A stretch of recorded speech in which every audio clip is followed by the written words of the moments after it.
이야기를 계속하고 있습니다. 교회에서 이제 보통 고난을 얘기할 때는 가장 대표적인 게 예수님의 십자가의 고난 얘기하고 믿는 자의 고난, 그렇죠? 지금 우리가 얘기하고 있는 것은 그런 고난들은 우리가 지금까지 많이 얘기를 해왔고 좀 다른 차원의 고난들을 얘기하고 있죠.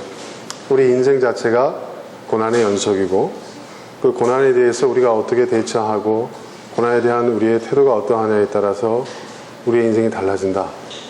인생이 천국의 삶이 아니죠. 인생은 축제가 아닙니다.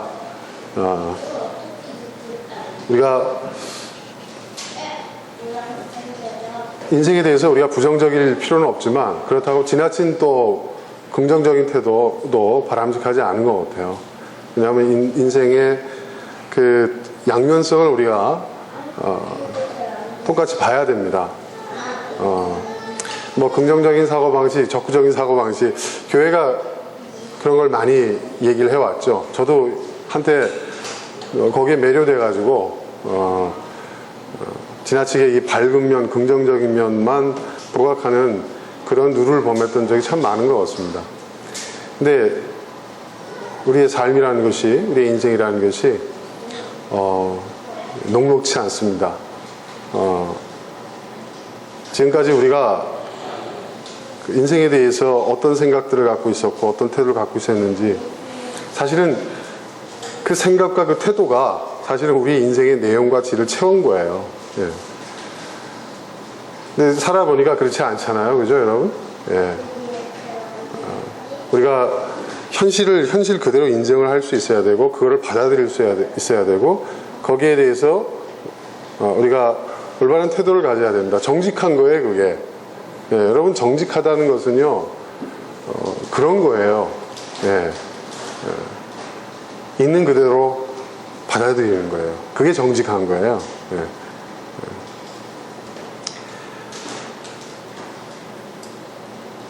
그리고 지금 우리가 또 지난주에 이어서 오늘도 우리가 어차피 인생의 고난은 끝없이 계속되는데 그것을 그냥 인정해버리자고요.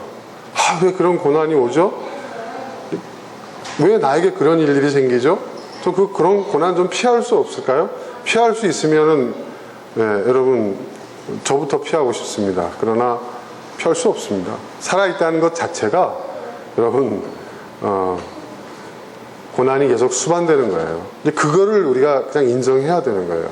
그리고 중요한 것은요, 우리가 고난, 이게 왜 나한테 이런 게 올까? 이런 게 안 왔으면 좋겠다. 우리가 그거에 대해서 아무리 한탄하고 탄식하고, 뭐 누굴 원망하고 또 무엇을 탓하고 해봐야, 여러분, 고난이 해결되지 않아요.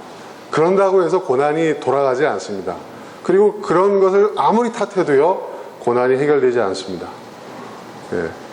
뭐 우리는 어떤 그 고난의 원인을 밝혀내면, 그 이유를 밝혀내면 그 고난이 다시는 발생하지 않을 것이라는 착각을 갖고 있는데요, 그렇지 않아요. 어떤 이유를 우리가 밝혔어도요, 또 다른 이유로 또 옵니다.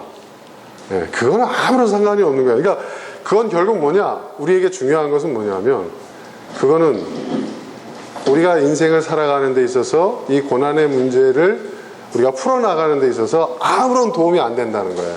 아무런 도움이 안 되는 겁니다. 그냥 고난이 온다라는 것을 우리는 그냥 인정해야 되는 거예요. 네, 받아들여야 되는 거예요. 중요한 건 뭐냐면, 어떻게 하면 고난을 피할 수 있는가, 뭐 그건 아니라고 그랬죠. 우리에게 다가오는 그 고난을 우리가 어떻게 극복해 나갈 수 있는가, 이게 중요한 거예요. 그리고 인생의 위대함은, 삶의 진정한 가치는 그 고난의 파도를 넘어서면서 그것을 극복해 나가는 그 과정 속에서 이루어지는 거라는 거죠. 그러니까 고난이 없는 삶은요, 아무것도 없어요. 네. 평탄한 삶인 것 같지만 그렇지 않아요. 제가 이제 그 도전과 응전이라는 그 역사자 토인비에 박사의 이야기도 제가 한때 얘기를 했죠. 몇 주 전에. 예. 그냥 태평성대를 누르고 아무런 고난도 없고 고난에 대한 응정도 없었던 그런 문명과 민족은요, 스스로 소멸해버렸어요. 예. 인류 역사의 찬란한 모든 업적들은 그 고난을 극복해내는 과정 속에서 이루어졌다는 거예요. 인간 개인의 삶도 마찬가지라는 것이죠. 개인의 삶도. 그러니까 여러분, 중요한 것은요, 고난이 있느냐 없느냐, 고난을 피할 수 있느냐, 모면할 수 있느냐, 이게 아니라 나에게 다가오는 그 고난을 우리가 어떻게 극복해 나갈 수 있느냐. 그리고 우리 자녀들도 마찬가지예요. 아이고, 내 새끼들은 고생하면 안 돼. 나는 고생했어도 내 새끼들은 그런 거 고생하면 안 돼. 이런 생각을 갖고 있는 것 자체가 부모가 굉장히 큰 착각에 빠져 있는 거예요. 예. 자녀들도요, 그들 몫의 고난을 다 겪어야 됩니다. 네. 중요한 것은 뭐냐면 그 고난을 극복할 수 있는 힘과 지혜와 그런 태도를 가르쳐야 되는 거예요.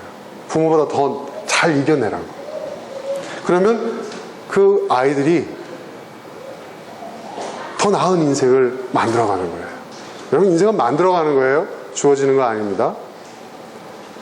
자, 그래서 지난번에는 우리가 이전 시간에는 우리가 그냥 이겨내야 하는 고난에 대한 얘기했어요. 예. 우리의 의사와 상관없이 고난이 계속 와요, 여러분. 내가 고난에 대해서 그걸 거부하고 그걸 부정하고 뭐 누굴 아무리 탓하고 무엇을 탓해도요, 여러분, 고난은요 그냥 와요. 온단 말이에요. 예. 이 시련이 지났으니 이제 좋은 때가 오지 않을까? 아니요, 천만의 말씀입니다. 여러분, 또 옵니다. 예. 또 와요. 예. 그거를 그냥 받아들여야 돼요. 자, 그런데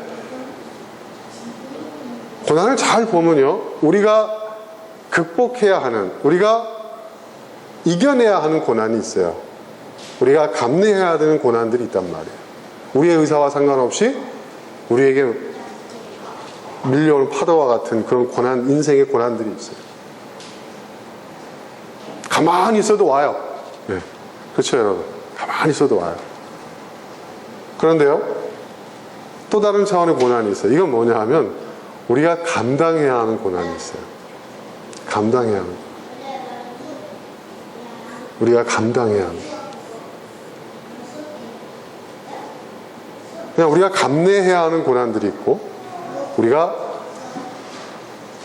감당해야 하는 고난이 있다는 거예요. 이건 좀 달라요. 감내하는 것은 뭐냐면 가만히 있어도 그냥 살아있음으로 인해서, 내가 살아있음으로 인해서 나의 인생에 밀려오는 고난들을 말하는 거예요. 그러나 이 감당해야 하는 고난이라는 건 뭐냐면 내가 갖고 있는 어떤 목표, 내가 갖고 있는 어떤 인생의 가치관, 내가 세운 어떤 원칙들, 내가 한 어떤 약속들, 이것들을 이루기 위해서, 이것을 지켜내기 위해서 내가 스스로 감당해야 하는 고난들이 있어요. 굉장히 중요한 얘기입니다, 여러분. 이것은 완전히 차원이 다른 거예요. 예. 예. 그런 게 없어도 고난이 와요, 여러분. 예. 그런데 그런 게 없어도 고난이 오는데 그런 것을 내가 갖고 있기 때문에 스스로 자초한 고난들이 있다는 거죠. 예. 그래서 내가 감당해야 하는 고난. 내가 성경에서, 사실은 성경에서 말하고 있는 십자가를 지라는 주님의 말씀의 그 십자가는 바로 그런 고난을 얘기하는 거예요. 네. 그걸 내가 안 하면, 그것을 내가 지키지 않으면, 내가 그것을 희망하지 않으면, 내가 그것을 의도하지 않으면은 안 겪어도 될 고난들이 있어요.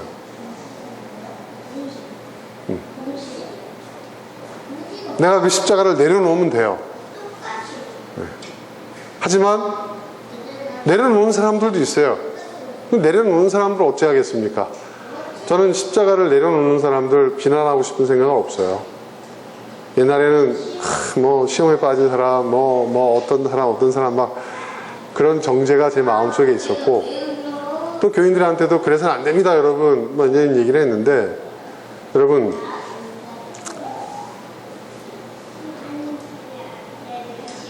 제가 예전에 참 감당하기 힘든 십자가가 있었는데 하나님께 내려놓겠습니다 라고 말씀드렸어요. 내려놓으면 큰 죄가 되는 줄 알았어요. 그랬더니 하나님께서, 주님께서 저에게 어떤 응답을 주셨냐면 내려놓으래요. 네. 내가 그 십자가 지은 거 아니다. 네가 내 핑계를 댄 거지. 그게 진실이죠. 그렇지 않아요, 여러분? 우리 자꾸 주님 때문에, 주님이 저 사람 만나라고 하지 않았습니까? 주님이 주신 자식이잖아요. 물론 생명을 하나님 주시지만 자식을 낳은 건 나죠. 그죠? 그죠, 여러분? 예? 주님이 정해준 배필이지만 우리 말은 그렇게 하죠. 하지만 내가 좋아서 결혼을 했잖아요. 그죠? 내가 선택한 거잖아요. 주님이 주신 거고. 이게 하나님의 섭리 가운데, 여러분 그거 있잖아요. 인간이 참 비겁해요. 예. 제가 언제나 얘기했지만 에릭 프롬의 그 자유로부터의 도피라는 그 책 있잖아요. 그걸 정말 우리가 한번 나이 들어서 정독을 한번 해봐야 됩니다, 여러분. 학창 시절에 읽었던 거하고 또 달라요. 거기 보면 그 지필 동기가 나와 있다고 그랬죠. 그 지필 동기가 어떤 거라고요? 그 이성적이고 논리적인 독일 민족이 어떻게 히틀러와 같은 독재자에게, 그죠? 그렇게 충성하고 인류사에 그 엄청난 범죄를 저지를 수 있었을까? 이해가 안 된다. 이해가 안 될 수밖에 없었던 거죠. 그런데 연구해본 결과 그것은 바로 사람은 자유가 없었을 때는 자유를 그토록 원합니다. 자유를 추구하지만 그러나 그 정작 그 자유가 주어졌을 때 그 자유에 따르는 책임과 의무와 또 스스로 해결해야 되는 것이 감당이 안 되거든요.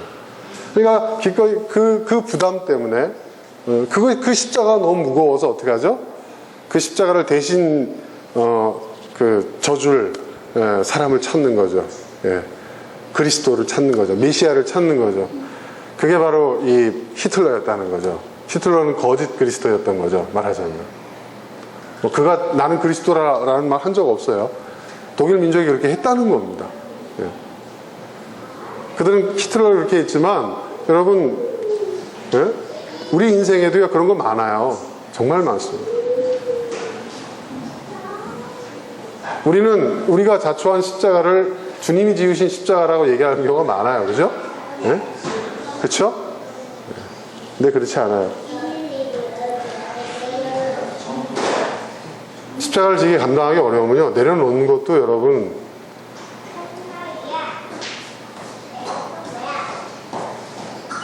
우리의 선택이 될 수가 있어요. 물론 그 내려놓음으로 인해서 또 다른 책임과 의무가 주어질 거예요. 그렇죠? 그것도 또 하나의 선택이기 때문에. 그죠? 근데 제가 볼 때는요, 내려놓는 거랑 내려놓지 않는 거랑 똑같아요. 똑같아요, 제가 볼 때. 네. 그렇다고 한다면 차라리 내려놓지 않는 게 낫지 않아요? 그죠? 그게 더 무언가가 남는, 무언가를 이루어낼 수 있는 길이기 때문에. 그렇죠?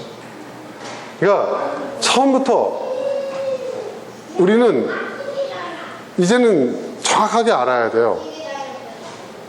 우리는 어떤 선택을 하면, 제가 몇 차례 그걸 강조를 했는데, 어떤 선택을 하면 그 선택의 결과가 즉각적인 것이라고 생각을 해요. 여러분, 어떤 선택도 즉각적인 결과가 나타나는 건 없어요. 과학에서도 마찬가지죠? 그죠? 네? 과학에서도 마찬가지. 즉각적이지 않아요.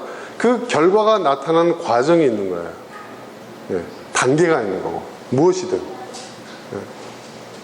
특히 인생의 어떤 선택들은요, 내가 기대하는 그 결과를 기대하고 내가 어떤 선택을 하더라도 그 선택을 하면 자동적으로 내가 원하는 결과가 나오는 것은 단 하나도 없어요. 정확하게 얘기해서 선택은 시작이에요. 시작. 내가 원하는 결과를 향한 발걸음을 처음 내리는 것이 선택이에요. 근데 우리는 난 이런 결과를 원하고 내가 이런 선택을 하지 않아. 내가 선택한 대로 모든 내가 기대하는 결과대로 나온다고 한다면 그게 가능하겠습니까? 그게 신의 삶이지 그게 인간의 삶일 수 있겠습니까? 그런 선택은 여러분 절대로 인생에 가능하지 않습니다. 선택이라는 것은요, 시작이에요. 시작을 알아야 됩니다.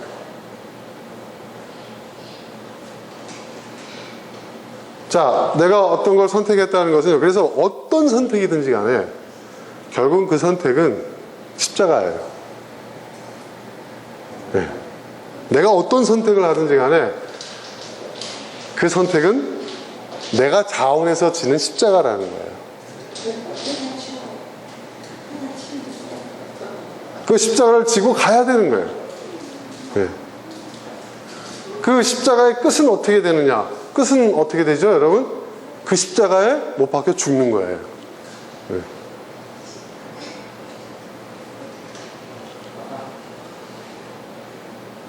너무 비관적인가요? 네. 근데 그렇게 됐을 때 부활의 영광이 있는 거예요. 그러니까 여러분, 성경에서 우리 교인들이, 우리 교회 다니는 사람들이 가장 싫어하는, 부담스러워하는 게 뭐냐? 죽도록 충성하라, 뭐 죽도록 뭐 순종하라, 죽도록. 근데 그 말은 뭐냐면 십자가를 지고 가서 그 십자가에 달려 죽을 정도로. 네. 그래야 끝이 나는 거예요. 그래야. 그냥 되는 게 없어요, 여러분. 어떤 사람들은 하나님의 능력으로, 하나님의 은혜로, 내가 믿지 않은 것보다 믿게 되면은 뭐 축복을 힘입어서 모든 것이 만사형통하고 인생, 불행 끝 행복 시작.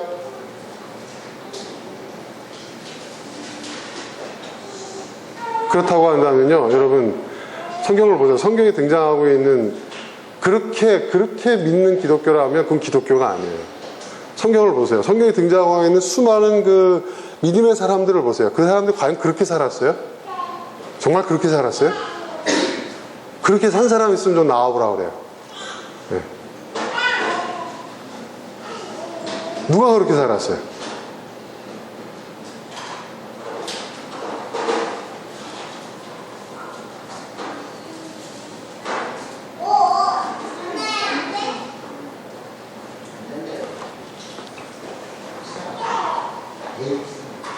여러분, 그러면 저는 아무것도 안 할래요. 나는 이제 살아있는 것 자체도 너무 힘든데 나는 이젠 더 이상 내가 무슨 어떤 내 나름의 인생의 어떤 그런 바른 가치관을 위해서, 목표를 위해서, 의미와 가치를 위해서 그런 거 안 하고 그냥 죄 짓지 않고 나 혼자 그냥 나에게 엄습해오는 그 고난을 감내해내는 것만으로도 난 너무 힘드니까 저는 아무것도 안 할래요.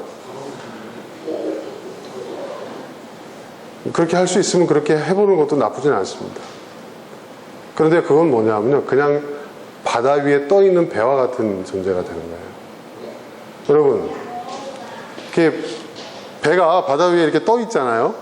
그러면요, 그냥 떠 있는 배. 예. 그러니까 배가 항해를 할 때 가장 위험할 때가 언제인 줄 아세요, 여러분? 예. 뭐 폭풍이 몰려오고 뭐 그럴 때 위험하지만 배가 바다 위에 가만히 떠 있을 때가 가장 위험하답니다. 예. 가장 위험하답니다. 그냥 파도가 밀려오고 뭐 바람이 불고 하면서 배는 계속 떠 있거든요. 예? 그 배가 가장 위험하답니다. 그러면 가장 안전한 배는 어떤 배냐? 우리가 생각할 때는 항구에 있는 배, 포구 안에 있는 배, 뭐 이렇게 생각할 수 있는데, 물론 안전하겠죠, 거기 있으면. 근데 인생은요, 여러분, 인생은 항상 망망대해에서 진짜는 망망대해에서 이루어지는 거지, 포구 안에서의 인생은 인생이 아니에요. 인생의 본 게임은요, 항구 밖에서 시작돼요. 예. 그래서 제가 항상 우리 아들한테 하는 얘기가 뭐냐면, 인생은 문 밖에 있어. 계속 그런 얘기를 했더니, 얼마 전에 아들이 그러더라고요. 아빠, 그거 TV 광고에 나오는 얘기래요. 그게 무슨 소리야? 했더니, 그 무슨 아웃도어 제품 광고. 세상은 문 밖에 있다. 근데 사실은 그게 어느 책에 나오는 이야기예요. 여러분, 우리의 인생은요, 항구 안에서의 삶이 인생이 아니에요. 항구 밖으로 나가요. 항구 안에 있는 것은요, 우리가 항구 밖으로 나가기 위해서예요. 그럼 그냥 바다 위에 떠 있는 배는 어떤 배죠? 여러분, 난파선이죠. 표류하는 배죠. 예? 그리고 가장 배가 위험한 상태가 그냥 바다 위에 그냥 가만히 떠 있을 때가 배가 가장 위험하답니다. 그러면 가장 안전한 때는 언제냐? 배가 자신이 목표로 향하는 그 목적지를 향해서 배가 나아갈 때. 그때는 뭐 바람과 싸워야 되죠. 파도도 가르고 나가야 되죠. 하지만 그럴 때 배가 가장 안전한 상태라는 거예요. 그리고 그것이 배가 존재하는 목적이죠. 우리의 인생도 마찬가지라는 거예요, 여러분. 아유, 난 너무 힘들어. 그냥 인생 그 자체가 힘들어. 가만히 있어도 고난이 밀려오는데 그냥 나에게 오는 고난, 난 그거 그냥 감내하는 정도로만, 죄짓지 않고 그냥 난 그렇게 살겠어. 근데 그게 여러분 가장 위험한 삶이 될 수 있다는 거예요. 가장 인생의 그 험난한 파도와 비바람에 노출되어 있는 인생이라는 거죠. 왜? 끝나지 않으니까. 끊임없이 그 파도가, 비바람이 몰려올 것입니다. 떠 있기만 하니까.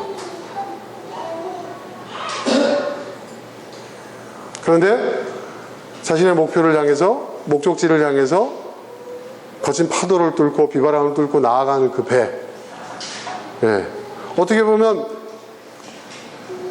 그것을 향하기 때문에 그 배가 더 많은 파도와 맞서야 되고 더 많은 비바람과 맞서야 될지 모르겠지만, 그렇게 해감으로 인해서 배는 더 안전해지고 또 그렇게 함으로써 배는 목적지에 도달할 수 있다는 거예요. 그럼 여러분, 우리가 십자가를 진다는 것은요, 바로 그와 같은 거예요. 내가 이렇게 살기로, 이 방향으로 살기로, 내가 이런 목적과 이런 가치로 살기로, 내가 이런 약속을 지키기로 내가 선택한 거예요. 십자가를 진 거예요. 그 십자가를 졌기 때문에 나는 그것을 이뤄나가기 위해서 더 많은 비바람과 파도와 난 부딪혀야 돼요. 하지만 그것이 나를 더 강하게 만들고, 그것이 더 나를 안전하게 만들고, 그것이 나로 하여금 그 목적지로, 그 궁극적인 목적지로 가게 한다는 거예요. 굉장히 중요한 일입니다.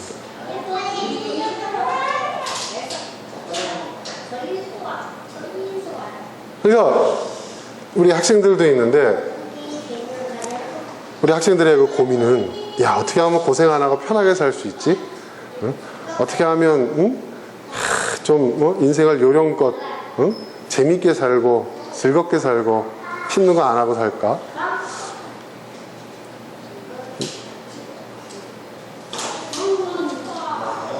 근데 그런 사람은 더 힘든 인생을 살게 돼요. 더 힘든 인생.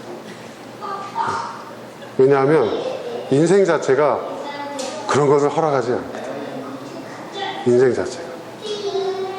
우리가 볼 때는 그렇게 사는 사람이 보이는 것 같지. 보이는 것 같지. 근데 절대로 그렇게 사는 사람은 없어. 한 사람도 없어.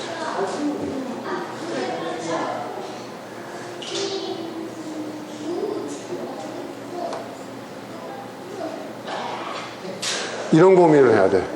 아, 내가 앞으로 인생을 살아가면서 많은 어려움들이 올 텐데, 나의 삶 속에. 부모님이 지금 이렇게 나를 보호해주고 나를 케어해줘도 이렇게 힘들고 어려운데, 앞으로 모든 것을 내가 스스로 해결하면서 살아가야 한다고 했을 때 나는 과연 그것을 해낼 수 있는 준비가 되어 있는가? 한번 생각해봐. 내가 어디 가서 이런 얘기를 했더니, 부모 잘 만난 사람들은 그런 고생도 안 한다는 거예요. 누가 그런 얘기가 있냐 했더니, 나이가 20대 중반인 그 청년이 하는 얘기가 무슨 얘기를 하는 줄 아세요? 그런 사람이 누가 있냐 그랬더니, 브루스 웨인이 그렇게 살았대요. 브루스 웨인이 누구지? 전 뭐 유명한 사람인가? 브루스 웨인이 누군 줄 알지, 니네는? 배트맨의 주인공이란다. 배트맨. 부모님은 일찍 여였어도 엄청난 재산을 다 물려줘가지고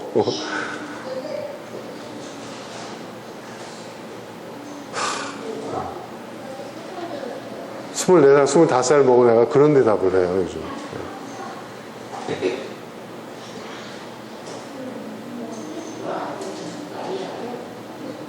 부모님이 지금 계셔도 너희들 벌써 인생 좀 어렵게 느껴지잖아, 그지? 골치 아프고, 그지? 응? 부모님 없다고 생각해봐. 그리고 지금 니네가 겪고 있는 삶에 한 30배, 50배쯤 더 힘들 거야. 그걸 니네 스스로가 해결해야 된다고 생각해봐. 자, 그러면 답 나오지, 그지? 응? 어떤 답이 나오니, 그러면? 응? 시집 잘 가야 되겠다?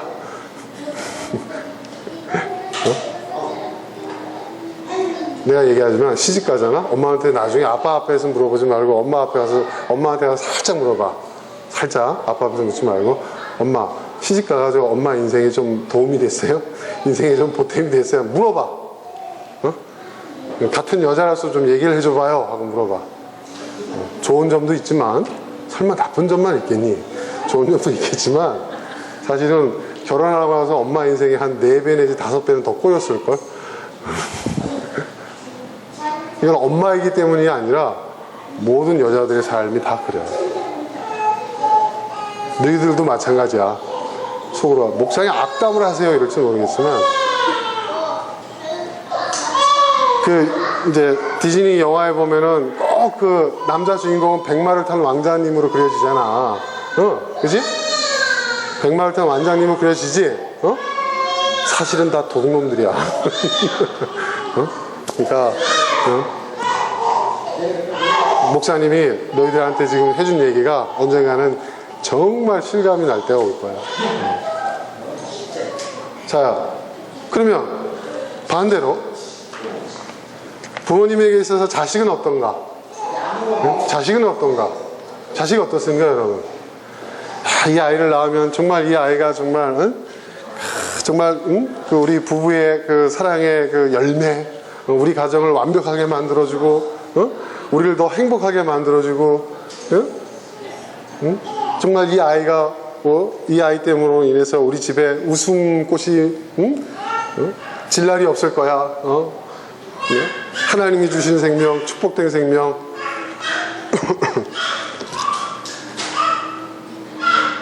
제가 애 낳고 6개월을 그렇게 생각했어요. 저도. 근데 6개월쯤 지나니까요, 제가 저를 설득하더라고요, 막. 저에게. 그런 얘기들로. 그럼 목사가 그런 생각을 해야지 교인들한테 그런 얘기, 좋은, 선한 영향을 끼치지. 근데 정직하게 얘기해서, 얼마 전에 우리 아들이 그랬죠. 아빠, 자식이 짐으로 느껴지세요? 응? 그랬을 때 제가 정직하게 얘기했다 그랬죠. 당연하지. 당연하다. 짐이지. 너는 아닐 거냐? 내가 그랬어요. 그랬더니, 자식이 짐이래. 막 그래요. 그러니까 짐이야. 그랬더니, 저는 아버지한테 짐짝이군요. 그래. 내가 그랬어요. 그건 네가 판단해. 그런데 네가 던진 질문에 대한 아빠의 정직한 질문은 예스다. 처음에는 자기 스스로가 제 앞에서 사라져 줄 것 같이 묘한 암시를 띄우고 밤늦게 돌아다니고 안 들어오고 뭐 그러다가 요즘은요 지가 먼저 친한 척해요. 한 달 정도 한번 고민을 해봤겠죠. 이렇게 해보고 저렇게 해보고 궁리를 해봤는데 아무리 궁리를 해봐야 별 뾰족한 수가 없는 거야. 없는 거야. 그러니까 이제 제가 보니까 아빠 비율을 좀 맞추고 정도껏 하는 착한 짐짝이 되기로 한 것 같아요. 보니까 펼 수 있나 자기가. 저는 그거 좀 느껴보라고 한 겁니다, 사실은. 지금 솔직히 말해서 저희 집사람이 몰래 용돈 찔러주니까 그거 갖고 살죠. 제가 그거 다 알고 있거든요. 그래, 네가 알아서 다 해결해봐. 네 인생을 스스로 한번 해결해봐. 답이 있어요? 없죠. 전에는 그러고 나서 그 다음날부터는 이제 회사 갔다가 집에 들어와도 인사도 안 했어요. 지방에서 안 나오는데. 요즘은요, 다녀오셨어요? 하고 나오더라고요. 그럼 또 제가 또 아무렇지도 않게 또 받아줘야죠. 야, 네가 그렇게 하지 않던, 아빠는 똑같다 이거예요. 똑같다 이거예요. 그리고 네가 나 짐짝 취급받는 것도 싫어요. 그래? 그러면 네 스스로가 한번 해결해봐. 그게 싫다고 한다면 네 스스로 그걸 한번 해결해봐. 근데 해결 못 하잖아요. 해결 못하면 어떻게 합니까? 다시 짐짝이죠, 뭐. 그거 굉장히 저는 아들한테 소중한 교훈이 됐으면 하는 바람입니다, 지금. 지금 저 뒤에서 우리 아기들 저렇게 막 천진하게 놀고 막 또 부모님들 이쁘잖아요. 근데 보세요. 제 애들 커나가는 과정에서 여기 앞에 계신 분들은 아세요. 속 무지하게 썩을 겁니다. 속 무지하게. 각오 단단히 하십시오. 속 무지하게 썩을 거예요. 그런데 보세요. 이런 보세요. 그럼 어떻게 할까? 이 십자가를 그냥 확 내려놔? 내려놓을 수 있어요? 못 내려놔요. 못 내려놔요. 이 십자가를 지고 가야 돼요. 근데 이 십자가를 끝까지 지고 가면요, 부모가 되는 것이, 나에게 자녀가 있는 것이 축복이 될 수 있다니까요.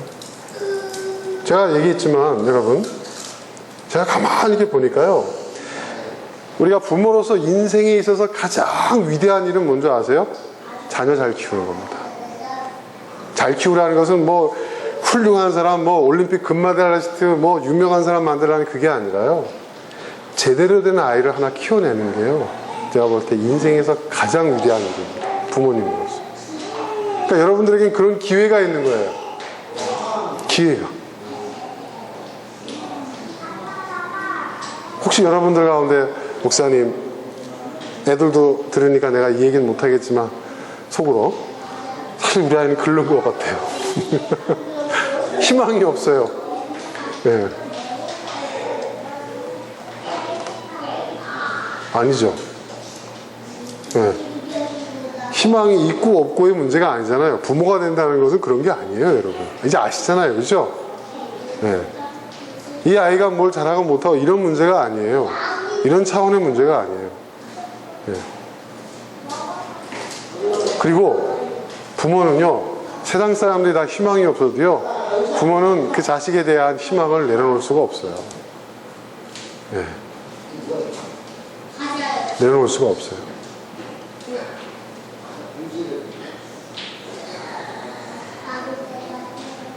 그게 부모예요.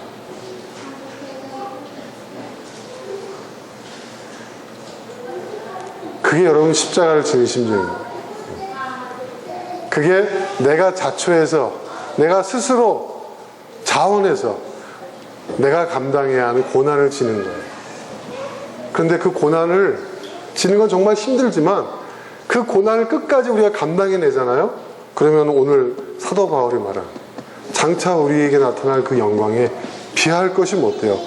오직 그런 경험을 할 수 있는 사람은요, 끝까지 그 십자가를 지고 끝까지 그 고난을 감당한 사람만이 그걸 할 수가 있어요.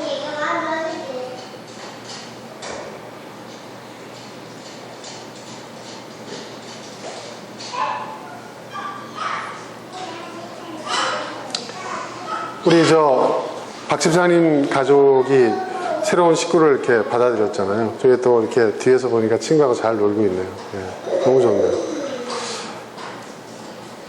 저는 처음에 이제 이런 생각도 했어요. 아니, 저분들이 그만큼 혼이 나셨으면 됐을 텐데. 내가 지난주에도 이제 우리 박 지사님하고 그 얘기를 좀 했거든요. 혼 많이 나셨을 텐데. 지금도 혼나고 있죠? 막 이렇게 말씀하시더라고요. 그래서 내가 그런데요, 그랬더니. 그런데도 그 마음에 그런 소원이 있다는 거예요. 그리고 정말 훌륭하게 키우고 싶대요. 그 훌륭하게 키우겠다는 것이 뭐 남부럽지 않게 키우고 뭐 이런 차원이 이게 아니에요. 우리 박 지사님 그런 생각, 그런 가치관 갖고 계신 분이 아니잖아요. 그죠? 바르게 키우고 싶다는 거죠. 그래서 제가 그런 얘기를 했어요. 한 사람을 구원하셨다. 그리고 위에서 기도하겠다. 저는 딴 약속은 잘 안 합니다. 근데 내가 기도하겠다고 약속하면요, 저 꼭 기도합니다. 네. 네. 잊지 않고 기도합니다. 네. 제가 지금 다 여러분 기도하지만 그 의무감과 책임감으로 내가 잊지 않고 기도하는 사람들이 있어요. 기도 약속하는 사람들. 네. 어떤 상황 속에서도 내가 내 자신을 위해서 기도 못 해드려요. 하루에 내가 잠깐 지나가는 1, 2분이라도 차 안에서라도 꼭 기도하는 사람들이 있어요. 기도 약속하는 사람들. 네. 나루네 제가 주례했잖아요. 네? 제가 기도하겠다고 약속했거든요. 제가 매일 기도해요.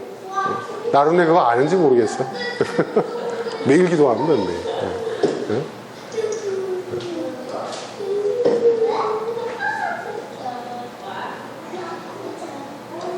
근데 어떨 때는 뭐 사소한 것이지만, 여러분 사소하게 생각할지도 모르겠지만 하루도 빼놓지 않고 기도한다는 게 여러분 쉬운 일 아닙니다. 정말이에요. 굉장히 바쁘고 뭐 분주하고 또 내가 기도할 만한 마음의 상태가 아니었을 때, 그때가 제일 힘들어요, 여러분. 집사람하고 부부싸움 대판하고 나서 하루 종일 기분이 찝찝한데 내가 마음속 목사여도 사람이니까.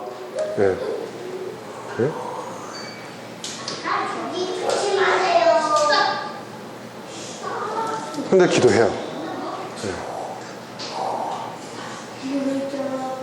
그게 무서운 거예요, 여러분. 그게 무서운 거예요. 여러분, 좋은 마음 들 때는요, 누구든지 기도할 수 있어요. 좋은 마음 들 때는 누구든지 선행할 수 있어요. 좋은 마음 들 때는요, 누구든지 다 해줄 수 있어요. 그런데요, 그것과 상관없는 거예요, 이거는. 무조건이거든요.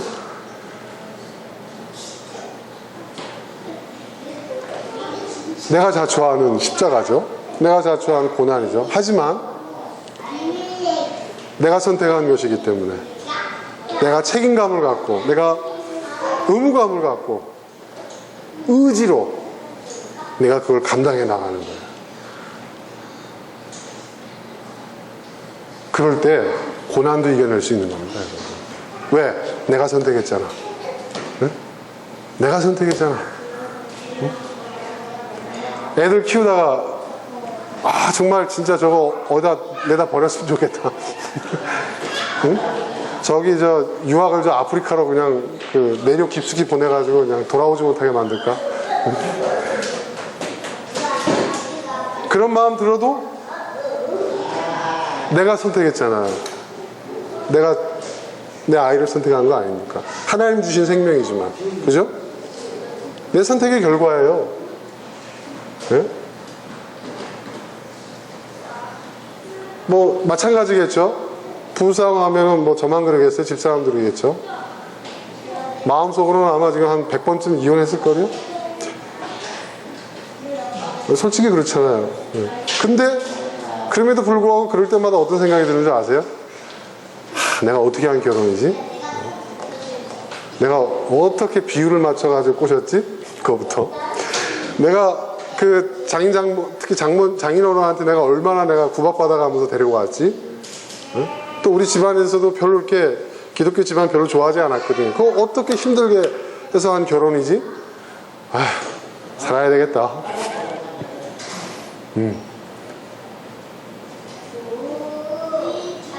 여러분, 인생은요, 양면이 있어요. 그쵸? 100%라는 거 없어요. 제가 볼 때는요, 딱 50대 50으로 나눠지는 것도 아니에요. 양면이 있어요. 근데 내가 선택한 것은 내가 좋은 면만 보고 선택한 경우가 많아요. 그런데 내가 무언가를 선택했을 때 내가 놓친 부분들이 많이 있어요. 내가 5가지를 보고 선택을 했잖아요. 내가 10가지 이유로 선택했잖아요. 보이지 않는 20가지, 30가지, 50가지가 있어요. 그런데 내가 그것을 선택했기 때문에 내가 선택할 때는 보이지 않았던 그 모든 것들을 나는 다 끌어안아야 되는, 이게 선택의 책임이에요. 그리고 그것을 감당하는 사람이, 감당하는 그 과정 속은 고난일지 모르겠지만 그것을 끝까지 감당하는 사람이 나중에 그 고난을 넘어서서 내가 보게 될, 나에게 오게 될 그 영광, 오늘 사도 바울이 말한 그 영광에 비하면 내가 겪어온 고난은 아무것도 아니었다라는 이야기를 오직 그런 사람들만이 할 수 있는 거예요. 그러니까 여러분 어떻게 합니까? 끝까지 져야죠. 그죠? 끝까지. 이제 와서 억울하잖아요. 억울하지 않으세요, 여러분? 네? 억울하잖아요. 우리 집사람이 가끔 저한테 그런 얘기해요. 예. 지금까지 산 게 억울해서 난 산다. 정답이에요. 딩동댕. 예, 정답입니다. 예. 저도 속으로 해요. 아멘. 예, 아멘. 예. 아니, 뭐, 나쁜 뜻이 아니에요. 그게 맞는 거예요. 지금까지 내가 키운 게 억울해서 계속 키우겠다. 나는, 그래, 니네 할 수 있는 데까지 한번 반항해봐. 저 그런 생각도 있어요, 저희 아이들한테. 너 할 수 있는 데까지 반항해봐. 하지만 아빠는 할 수 있는 데까지 최선을 다할 거다. 물론 네가 바라는 최선은 아니겠지만 아빠는 아빠로서 최선을 다할 거다. 절대 포기 안 한다. 그걸 지켜볼 것이다. 최선을 다할 것이다.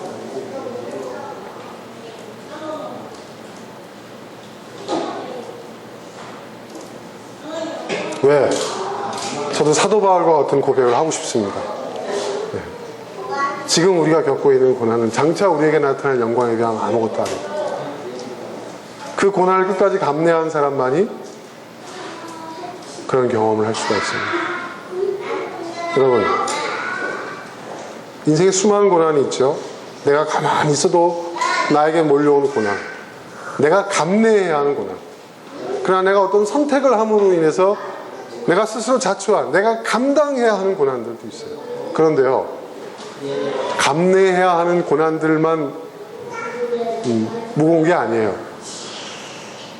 내가 선택했기 때문에 내가 자초한 그 고난이 더 힘들어요. 사실 더 무거워요. 그건 정말 십자가예요. 하지만 내가 선택함으로 인해서 내가 져야 하는 그 십자가를 내가 끝까지 지게 되어졌을 때, 그 고난을 내가 끝까지 내가 감당해 나갈 때, 예수님이 우리에게 보여주셨잖아요. 여러분, 십자가의 부활이라는 것은요, 우리에게 뭘 의미하느냐? 죽은 사람이 다시 산다라는 그런 의미도 있겠지만, 사실 그 십자가, 우리가 감당하는 그 우리의 선택에 의한 결과들, 그 대가들, 그 고난들, 그것을 끝까지 우리가 그걸 감당해냈을 때 어떤 결과가 우리에게 오는가? 그것을 끝까지 감당하는 그 과정이 정말 힘들고 우리가 정말 십자가에 달려 죽는 것 같은, 죽을 것만 같은 그런 고통이라 할지라도 그것을 끝까지 이겨냈을 때 그 죽음을 이기는, 그 죽음과는 비교할 수도 없는 부활의 영광이 온다는 거예요. 우리 학생들, 너희들 잘 들어. 공부하다가 죽을 것 같지? 근데 내가 볼 때 공부하다 죽은 사람 한 사람도 없었어. 네. 그지? 어?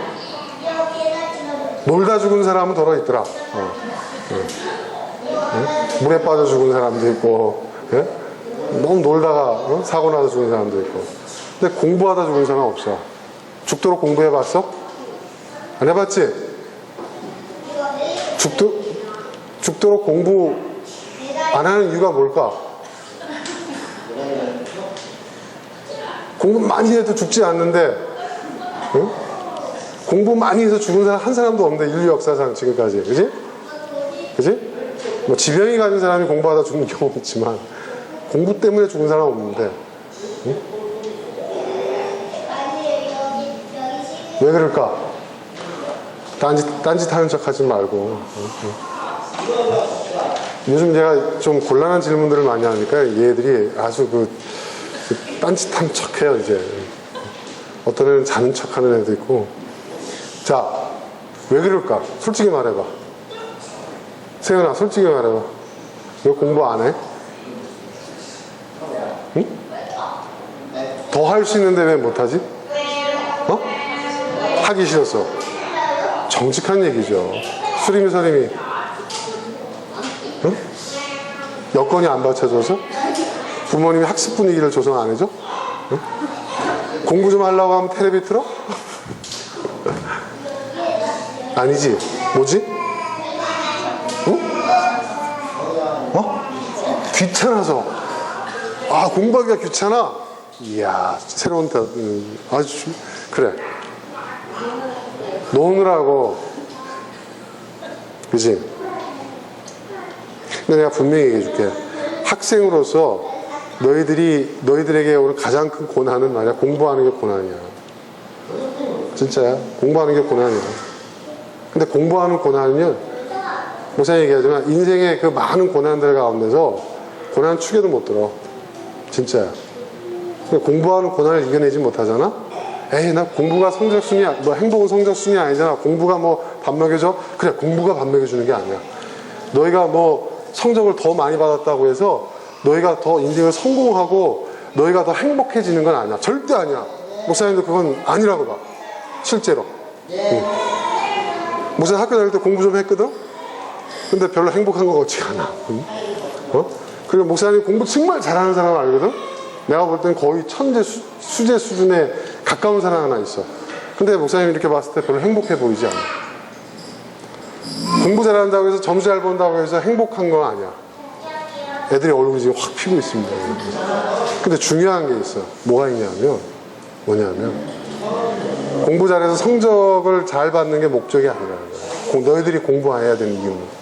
아까도 얘기한 것처럼 공부는 뭐냐면 어린 나이에 너희가 학생 신분의 그 시절에 너희들에게 던져진 큰 과제야. 고난이야. 그지? 근데 그 고난을 너희가 이겨내지 못하잖아?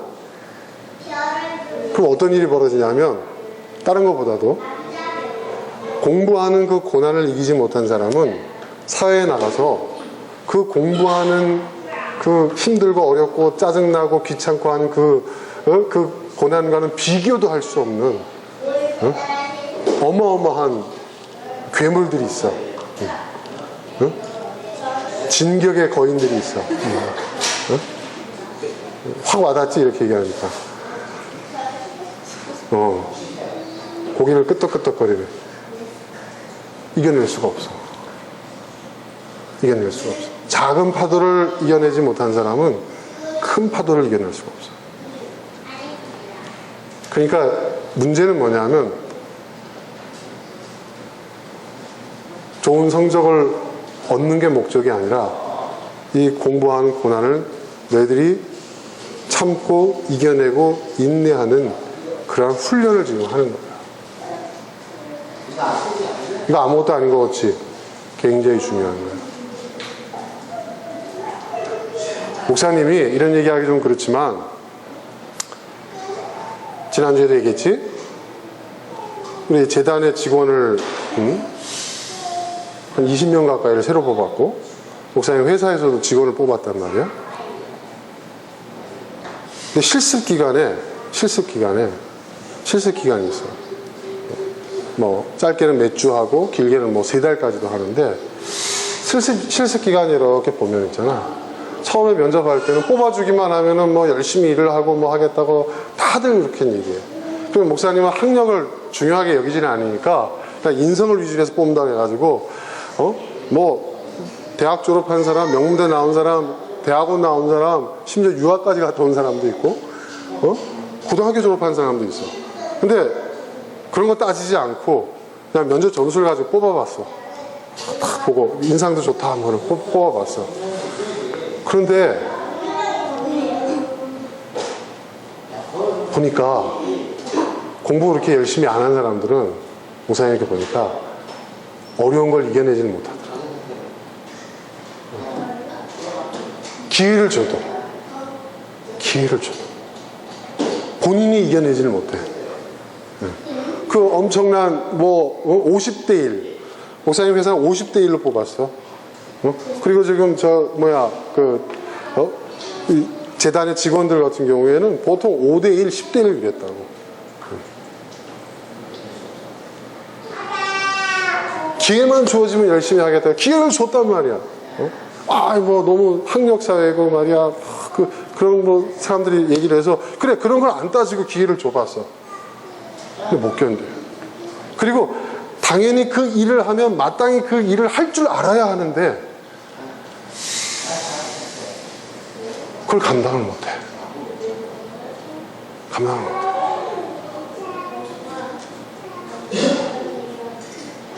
지금 목사님이 뽑은 직원 중에 제일 마음에 드는 사람이 있어. 가평 르데아이즘들이 가봤잖아. 그냥 중증 장애인 있지. 막 기저귀 차고 막 하루 종일 드러누워 있는 사람들. 거기 생활교사를 뽑는데 사시 공부를 갖다가, 그러니까 사법고시를 10년 이상 공부한 사람을, 연세대학교 법과대 출신인 사람을 내가 뽑았거든? 사람들이 다 못할 거라고 그랬어. 저렇게 고학력인 사람이 저렇게 그 장애인들 똥기저귀 해가지고 굳은 일을 어떻게 하냐, 생활교사를 어떻게 하냐. 응? 48시간을 갖다가 같이 있어야 되거든. 그러면 48시간씩 교대를 해준다고. 너무너무 힘들고 그런 일들을 누가 하냐 이거지. 그런데 너무 잘해. 너무 잘해. 근데 내가 그랬어. 선생님, 어떻게 이렇게 일을 잘하세요? 아, 이런 일 한 번도 안 해보셨을 텐데, 어떻게 공부만 하시던 분이 어떻게 이런 일을 하세요? 그랬더니 뭐라고 얘기하는 줄 알아? 공부하는 거하고 비교해보면 이건 일도 아니래. 일도 아니래.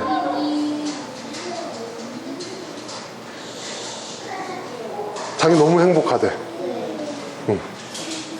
그래서 목사님은 그 사람을 잘 키워서 국장도 시키고 나중에 시설장도 시킬 생각이야. 응? 그 사람한테 엄청 기회가 온 거지. 그렇지? 목사님은 그 사람을 성적 보고 뽑은 거 아니야. 안 봤어, 아예 그거. 가렸어.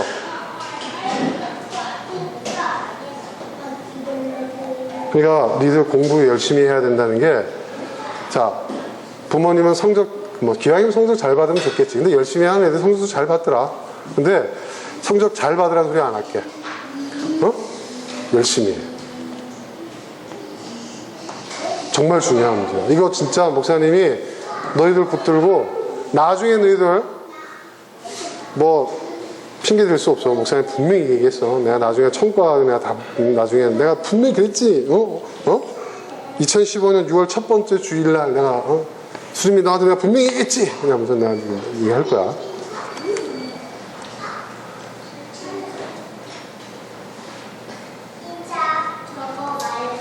저는 우리 자녀들이 정말 걱정됩니다. 정말 걱정됩니다.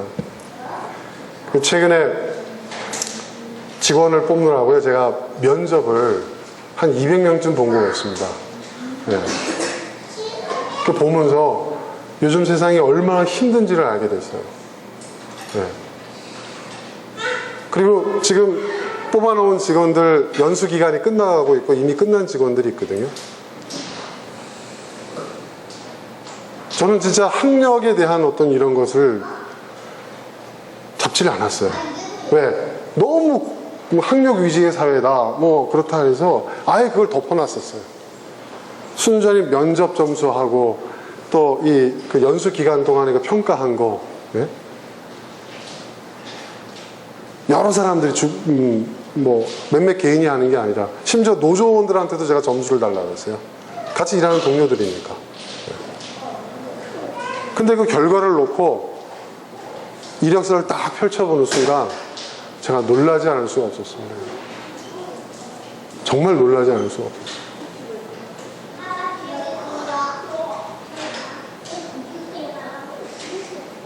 그런 사회적 편견에 저항했던 전데 나타나는 결과는요, 인정할 수밖에 없어요. 인정할 수밖에 없어요.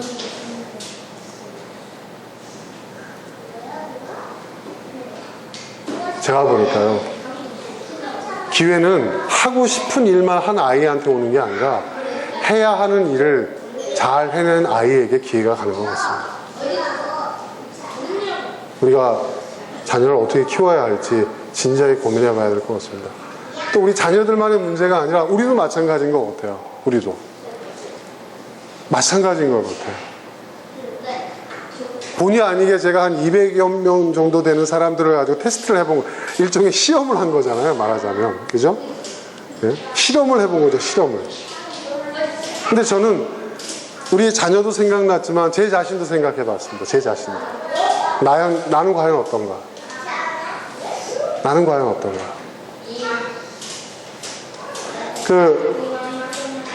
우리 그 시설에 뽑은 직원 가운데서요, 해병대 직업군인 출신이 있어요. 네. 고졸이에요. 중사 출신이에요. 근데 이 친구는 해병대에서 엄청나게 고생을 했어요. 직업군인으로. 그렇죠? 다른 사람들은 2년 동안 24개월 동안 훈련받는 것도 힘들다고 하는데 직업군인 생활을 10년을 했으니까. 그죠? 그런데 제가 아주 높이 평가하는 신입 직원입니다. 네.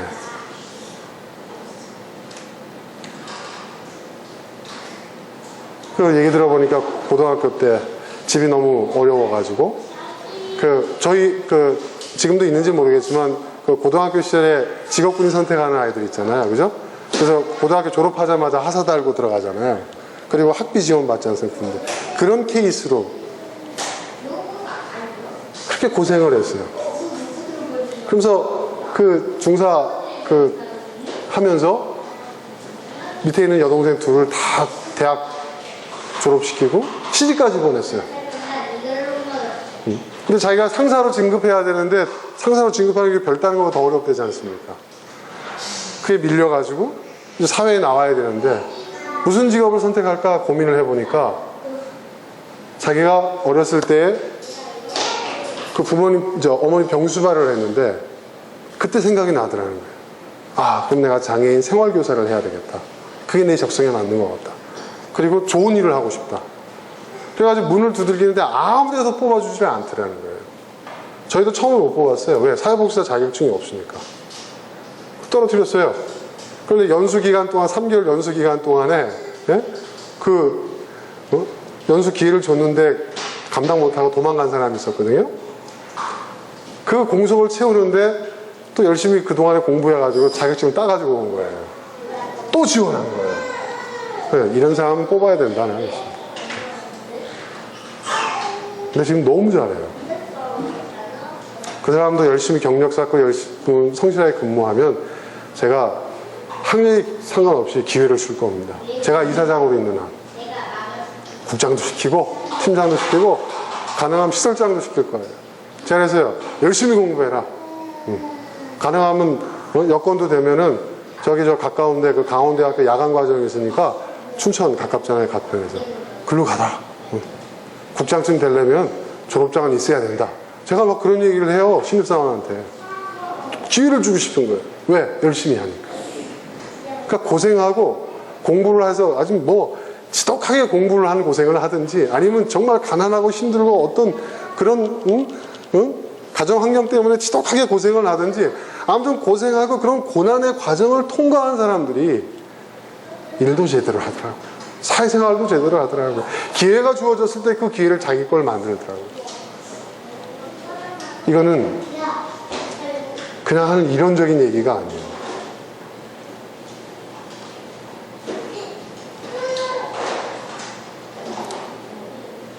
우리 자녀들, 너희들 강하게 키우기 위해서 부모님 막 굶길 수도 없고, 그치? 내쫓아가지고 한 달쯤 거지 생활을 하다가 노숙자 생활을 하다가 와라. 이렇게 할 수도 없잖아, 그치? 가서 남의 집 살이도 좀 해보고 공장 가서 일도 좀 하고 이렇게 고생시킬 수 없잖아, 그치? 그치? 그러니까 그런 고생을 하면 좋아, 사실은. 이렇게 할 수 없으니까 공부해라, 고생해라 얘기하는 거예요.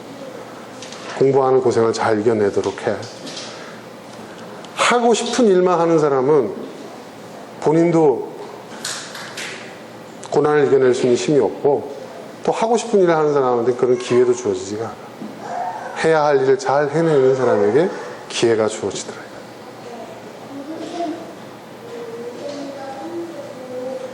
우리도 마찬가지입니다. 저도 마찬가지고. 여러분, 고난이라는 게 결국은 우리가 해야 할 일을 감당하는 게 고난인 것 같습니다. 우리가 해야 할 일, 하나님 앞에서, 세상 앞에서 우리가 감당해야 할 그 일들을 잘 감당하시길 바랍니다. 여러분이 선택한 그 일, 그 선택을 인해서 여러분이 감당해야 하는 그 고난들을 여러분 감당하십시오. 힘들고 어렵겠지만 감당하십시오. 끝까지 감당하는 자는 그 감당했던 고난과 비교할 수 없는 큰 영광이 여러분 앞에 주어지게 될 줄로 믿습니다. 그게 성경 말씀 그대로 뿌린 대로 거두는 것 아니겠습니까? 심은 대로 거두는 것 아니겠습니까? 그리고 그게 진짜 공평한 세상이 아니겠습니까? 그게 진짜 공평하신 하나님이 아니겠습니까? 그런 저와 여러분 다 될 수 있기를 주님의 이름으로 축원합니다.